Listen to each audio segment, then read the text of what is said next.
Welcome to investing. Okay, so the first thing that you need to know is that saving for retirement actually means investing. We save in high yield savings accounts or regular savings accounts or CDs. So savings is great for emergency funds. It's great for sinking funds, which would be maybe you decide to have a specific account that you put money into because you know that you're going to need to fix the roof on your house in 2 years. And so you start to kind of set aside that money now into a sinking fund, into a specific account to save for that specific thing. So saving is great for emergency funds, for sinking funds, for anything that's going to happen in the next 5 or so years. Investing is what we need to do for anything that's going to be in longer than that. And so as we're thinking about retirement, we really need to be investing our money. We use savings vessels because they are safe. They keep your money safe. You don't have to worry about losing it in the stock market or anything else. You can access it quickly. But there is actually a risk to using savings for long term. There's actually two. And so those would be losing money due to inflation, as well as the opportunity cost of putting your money somewhere that it can't grow versus where you could be putting it. So as for inflation, inflation is why $20 in 1980 could buy a whole lot more than $20 in 2000, which could buy a whole lot more than $20 in 2021. So our what we can get for our money has gone down over time, and that is due to inflation. The Fed, which is the central bank of the US, they aim for inflation of about 2% per year. And actually, although it sounds bad, inflation is actually good for the economy in general. A small amount, like 2% of inflation, is actually good for the economy, which is why they're going for 2%. So as you can see on this chart from the balance, if you had $100 in 2000 and you did not invest it, then in 2018, the purchasing power of that money would be $67. And that's why for long-term goals, we need to be investing our money, not saving it. So if you had $100,000 in 1985, how much do you think that you would have at the end of 2020 if you kept that money in something like a savings account or a money market account versus if you invested in the stock market? So you can check out this chart. You can see that the final balance of the savings account would be $321,000, and the investment account, it would be over $4.5 million.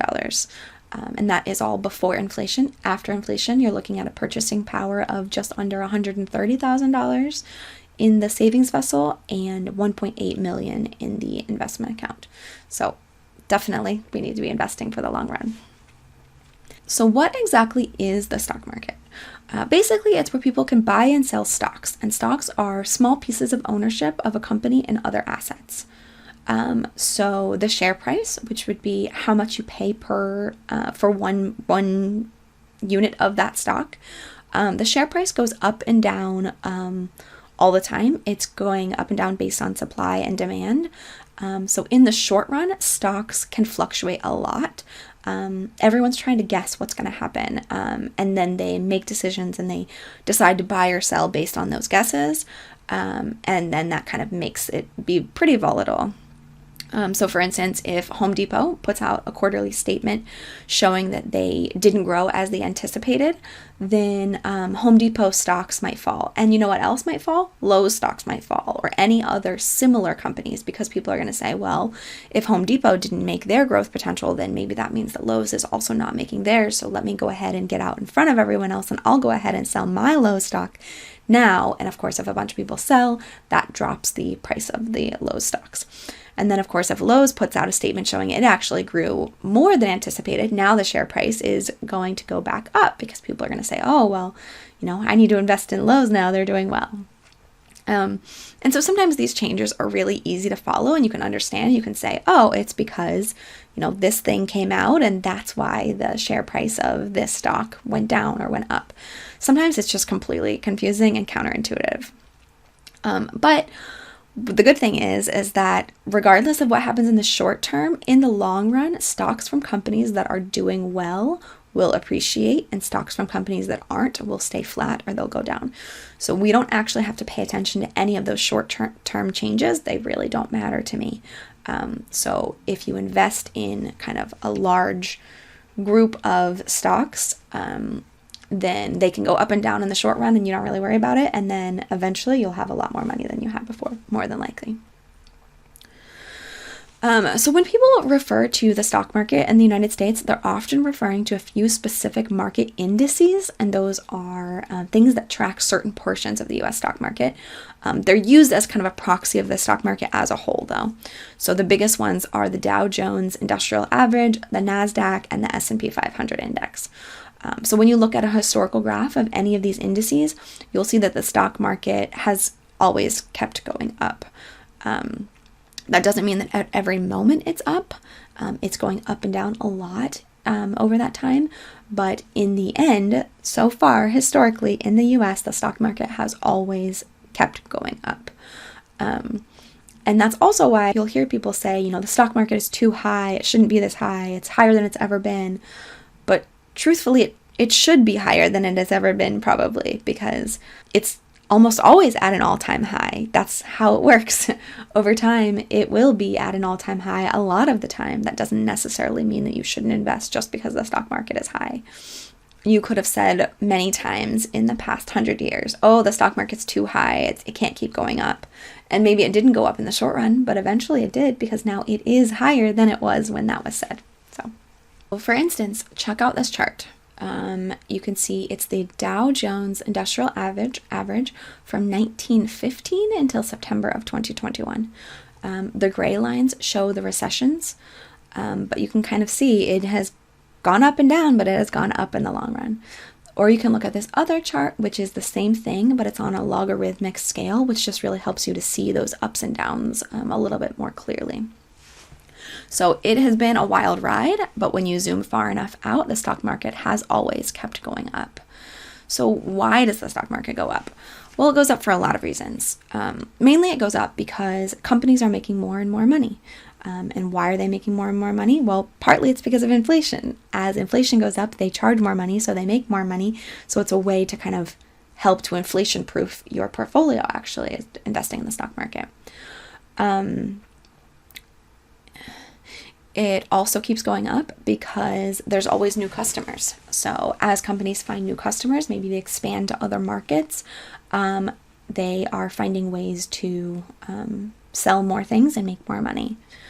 And it also keeps going up because companies can grow exponentially, and then the companies that aren't doing well will actually fall off of the stock exchange. And so in the end, you have some companies that are dying and falling off, and some companies that are growing really, really well and kind of pushing the stock market up. So if the stock market generally goes up, how can you lose money in it? So the biggest way that people lose money in the stock market is by getting into and out of the market all the time. So maybe they don't trust the stock market, and so they kind of get in and then they think it's getting too high, and so that they get back out, and then they try to make sure that they get back in. Or they start to lose money and then they get out because they don't believe that the stock market's ever going to go back up. So if you don't trust that the market will eventually go back up, it's easy to see that you've lost money when the market goes down, and then sell what you have left so that you don't lose even more money. But that's a pretty short-sighted strategy because, as I said before, the stock market will eventually go back up. You'll be out of it, or you'll be trying to figure out, when do I get back in? How do I, yeah, it'd be great if you always knew the market was about to go back down and you got out right before it went back down, and then you got back in right before it went right back up. And then you kind of did that over and over and over again. But honestly, no one's going to be able to do that successfully. You can't tell the future. You can't know exactly when to get out and when to get back in. So it's actually a much better strategy to just get in the market and stay in the market and keep adding more money all the time.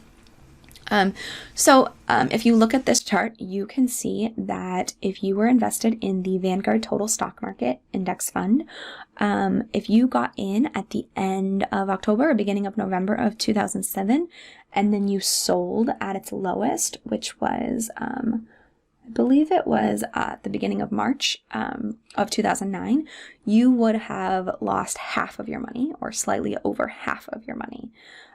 So that would be a great way to lose money if you decided to sell when it was down like that. Now, of course, if you look at this chart, you can see that if you had instead held on to your money, you would have a lot more money now than you did before. So with that $10,000 that you had invested in 2007, right before the market went down, you could now have $40,000 now. And that's without adding any additional money, and just in that one index fund. So actually, instead of being worried when the stock market goes down, as long as you are in the kind of investing and growing your wealth phase of your life, maybe not actually celebrating, but it is a good thing when the stock market goes down, especially if you are able to actively contribute to the stock market.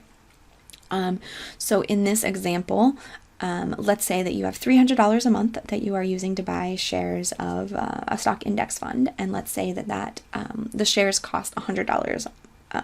So you're getting 3 shares each month. Well, then the stock market starts to go down, and maybe you spend 3 months and you're getting 4 shares instead of 3 shares because each share has gone down to $75 and you're still putting in that same $300 you started with. And then for another 3 months, maybe the stock market goes down even more, and now each share is only $50. So now you're able to get 6 shares instead of 3 shares. So after that 6 months, instead of having the 18 shares you would have had if the market had just stayed the way it was, you now have 30 shares. So you're in a much better place as the market starts to go back up. Eventually your shares are going to be back to $100, and eventually they'll be up to $125, and eventually they'll be up to $150. And you will have those extra 12 shares that will kind of keep benefiting you forever.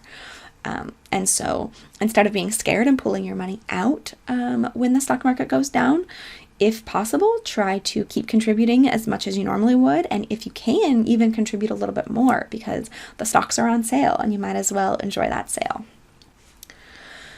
So is the stock market risky? Well, it kind of depends what exactly you're investing in and how you're investing. So there are many ways to lose money in the stock market. As I said before, there's trying to time the market or getting into and out of the market all the time. Another way to lose money in the stock market is by investing money that wasn't yours to begin with, which would be a margin account. Another way would be if you borrow stocks to sell to others, and then you have to kind of give it back to whoever you borrowed from. So you have to purchase it back at whatever price that is. That's called short selling. And that was what happened with GameStop.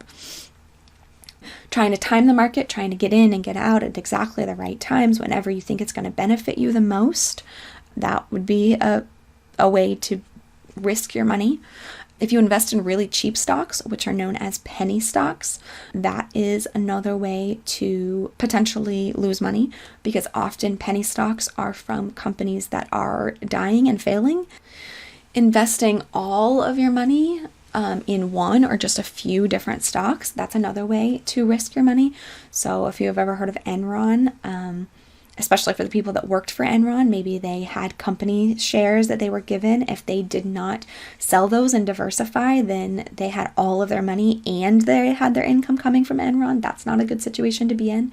So if you do have a company stock purchase option, definitely look into the rules to figure out when you can sell those stocks. Ideally, wait until they're long-term stocks and sell them so that you don't have all of your money into one or just a handful of companies.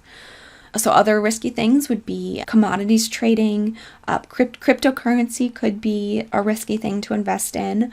Investing only in emerging markets, which is a part of the international markets that are even less secure than kind of any of the other international markets. Doing foreign exchange, where you're investing in a different currency, so then you have kind of the currency fluctuations against each other. Plus there's, trading that's happening at all the time, and there's all sorts of ways you can get into trouble with foreign exchange. So yeah, there's definitely ways that you can lose money in the stock market. But if you just invest in the entire US stock market or a very large portion of it, potentially the entire world stock market, or some money in the entire world and some money in the entire US or something, over the long run you've really reduced your risk to a tiny amount, because the only way that you would say lose all of your money if you were investing in the entire US stock market would be if the entire US stock market ceases to exist. So I don't really know what that looks like. I don't know how the entire US stock market or the entire world stock market would just disappear. And chances are, if that were to happen, I would think that your US dollars also wouldn't be very helpful anymore. At that point, we'd probably be bartering different things. And so I don't think it's necessarily something you need to spend a lot of time worrying about, is kind of losing money in the stock market, as long as you're investing in the way that I'm going to be explaining. Just something to remember is that hindsight is 2020. When investing, it's very easy to say, I should have done this, I should have done that, I should have bought this at this time, but you didn't know at that time, so there's nothing really you can do about it, so there's no point in wasting time thinking about it. So now we're going to play a quick game where you're going to try to buy and sell based on what you think is going to happen in the market, and kind of see what happens. See if you beat or do not beat, just kind of putting your money in and leaving it in index funds. Okay, go ahead and go play that personal finance game.